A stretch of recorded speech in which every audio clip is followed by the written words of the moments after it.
Hello guys, today it's my very first drone video and my very first drone. In the past, I tried some toys but never something so good, and it is a DJI Mini 3.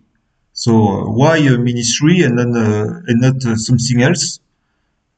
I was looking for a drone in a budget between 250 and 350 at the maximum, and in that kind of budget, we will find mainly the following drones: the DJI Mini 4K, the DJI Mini 3, the Fimi Mini 3, the Potensic Atom 4K, and finally I've chosen the DJI Mini 3 for two reasons.